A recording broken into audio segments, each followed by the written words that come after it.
പറഞ്ഞു. ഇന്നൊരു മുളക് മാങ്ങ ഉണ്ടാക്കാൻ പോവാണ്. അതിന് ഞാൻ ആദ്യം ഒരു പാൻ അടുപ്പിൽ വെച്ച്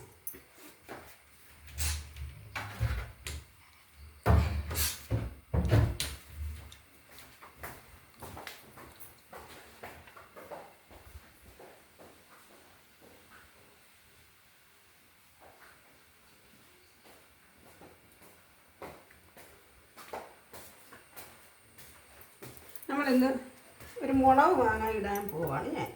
അതിന് വേണ്ടിയിട്ട് ആദ്യം ഞാനൊരു പാൻ അടുപ്പിൽ വെച്ച്, അതിന് ശേഷം പാൻ ചൂടായി.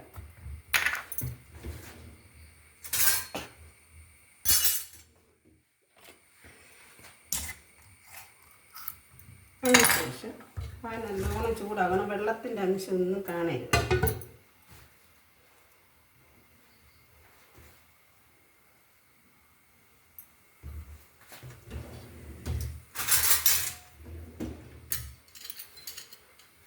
അതിനുശേഷം ഞാൻ ഈ ചെറിയ തവിക്ക് ഒരു തവി നല്ലെണ്ണ ഞാൻ ഈ പാനകത്തിട്ട് ഒഴിക്കുക.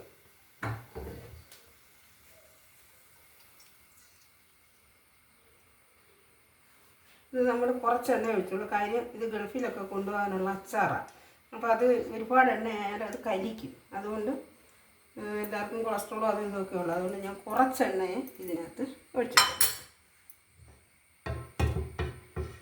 എണ്ണ ചൂടായി വരുമ്പോൾ നമ്മൾ ഒരു 2-3 കടുക് ഇട്ടു.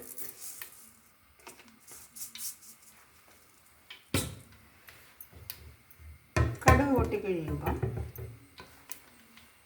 ഞാനിവിടെ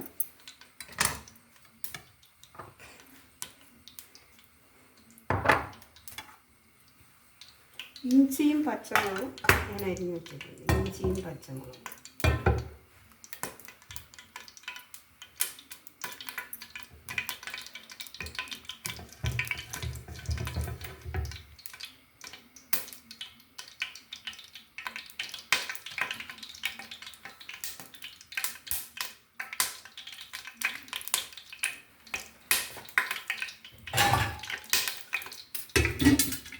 കടുക് പൊട്ടിത്തെറിക്കാതിരിക്കുകയാണ് ഞാനിത് അടച്ച് വെച്ചത്.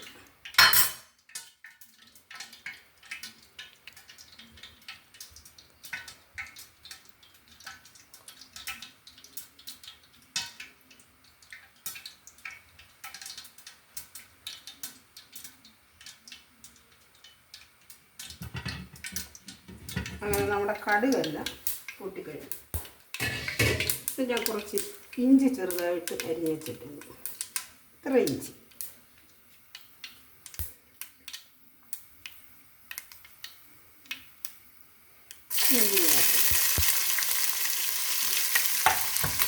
അതുപോലെ തന്നെ വെളുത്തുള്ളി പൊളിച്ച് വെച്ചിട്ടുണ്ട്. കുറച്ച് വെളുത്തുള്ളി, ഇത്രയും വെളുത്തുള്ളി ആവശ്യമില്ല.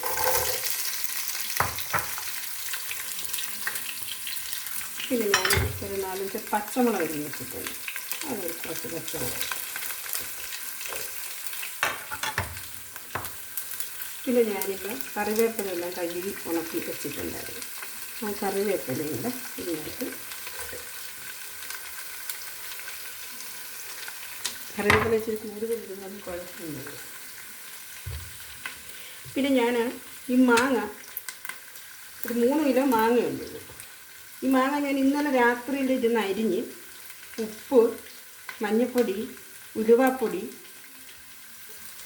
കടുകിൻ്റെ പൊടി ഇത്രയിട്ട് പുരട്ടി, ശകലം വിനാഗിരിയും ഒഴിച്ച് പുരട്ടി 2 ദിവസത്തെ വെയിൽ കൊള്ളിച്ചിട്ടുണ്ട് ഈ മാങ്ങ.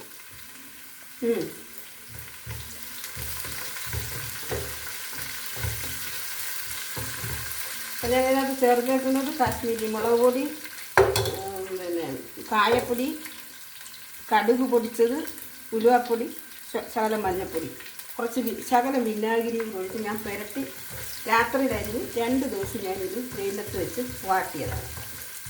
ഇത് കടുമാങ്ങയല്ല, മുളക് മാങ്ങയാണ്. ഇത് കുറച്ച് നാൾ ഇരിക്കാൻ വേണ്ടിയിട്ട് നമ്മൾ ചെയ്താൽ ഞാൻ വിനാഗിരി ഇച്ചിരി ഒഴിച്ച് വെച്ചാൽ നമ്മുടെ മാങ്ങ കേടാകാതിരിക്കും. അപ്പം വെളുത്തുള്ളി, കടുവും ഇതെല്ലാം നമുക്ക് മൂത്ത് വരുന്നുണ്ട്.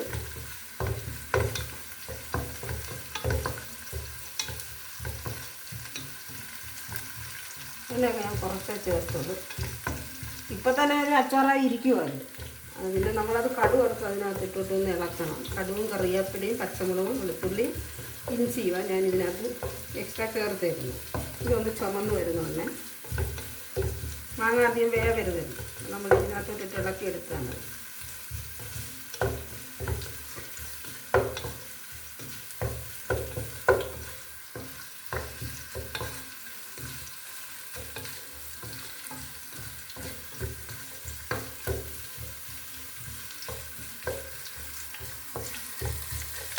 വിനാഗിരിയൊക്കെ ഞാൻ അതിനകത്ത് ഒരു 2-3 സ്പൂണേ ചേർത്തിട്ടുള്ളൂ, ഒരുപാടൊന്നും ചേർത്തിട്ടില്ല.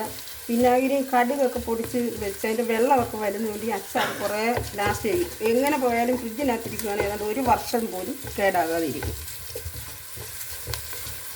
ഇത് കണ്ടിട്ട് ഈ കടുക് മാങ്ങയ്ക്ക് ആവശ്യമുള്ളവർ ഓർഡർ ചെയ്താൽ ഞാൻ ഉണ്ടാക്കി തരുന്നതായിരിക്കും. എന്നിട്ട് ഞാൻ ഈ എല്ലാം ചുമന്ന് മൂത്ത് എല്ലാം കഴിഞ്ഞപ്പോൾ നെയ്യ് 2 രൂപ അച്ചാറായിരിക്കുക. ഇത് ഞാൻ തന്നെ ഇതിനകത്തോട്ട് കുടഞ്ഞു.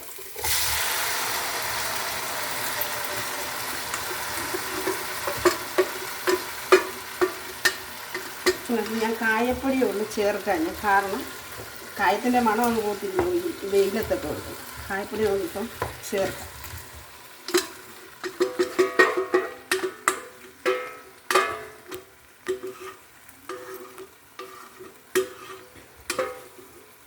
ഇതൊരു ഗൾഫ് പാർട്ടിക്ക് കൊണ്ടുപോകാൻ വേണ്ടിയിട്ട് എന്നെക്കൊണ്ട് ഇടിക്കുന്നതാണ്.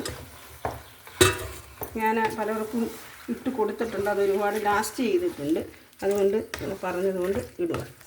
ഇനി നമുക്കിതിനകത്ത് ഇച്ചിരി കായവും കൂടെ ചേർത്ത് കഴിയുമ്പം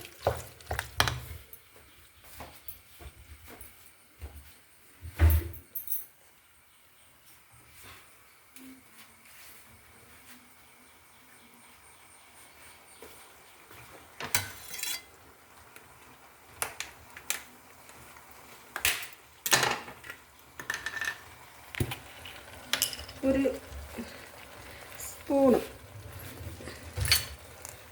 ഒരു ടേബിൾ സ്പൂൺ കായം. കായത്തിനൊക്കെ ഭയങ്കര വില. ഇത്രയും കായത്തിന് 150 രൂപ വിലയാണ്. ഒരുപാട് കായം അത് നമുക്ക് ഇടാൻ പറ്റത്തില്ല. ഇത്രയും ആവശ്യമുള്ളൂ. ഇതിൻ്റെ ആവശ്യത്തിന് ഒരു അര സ്പൂൺ ഒരു കായം. അപ്പോൾ നമ്മുടെ അച്ചാർ ഒന്ന് ചൂടായി കഴിയുമ്പോൾ മാങ്ങ അധികം വേഗരുതല്ലോ. നമ്മൾ അടുപ്പ് കാണിച്ച് കടുക് വറുത്തങ്ങോട്ട് ഇട്ടുന്നില്ല. അപ്പോൾ നമ്മുടെ അച്ചാർ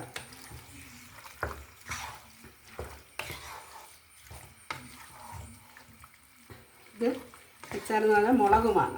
ഞങ്ങളുടെ നാട്ടിൽ, ഞങ്ങളുടെ എറണാകുളത്തുകാർ ഞങ്ങളുടെ നാട്ടിൽ ഇങ്ങനെ വലുതായിട്ട് മാങ്ങ അരിഞ്ഞ് വെയിലത്ത് വെച്ച് ഇങ്ങനെ വാട്ടി കിടപ്പിലൊക്കെ കൊണ്ടുപോകാൻ ഇങ്ങനെ ഇടുന്നതിന് ഞങ്ങൾ പറയുന്നത് മുളക് മാങ്ങ ആണ്. അടുത്ത ഞാൻ കടുക് മാങ്ങ ഇടുന്നുണ്ട്. അത് ഞാൻ പിന്നത്തെ വീഡിയോയിൽ കാണിച്ചു തരാം. ഇത് കണ്ട് ഇഷ്ടപ്പെട്ടവർ ലൈക്ക് ചെയ്യണം, സബ്സ്ക്രൈബ് ചെയ്യണം. Thank you. തീർന്നു.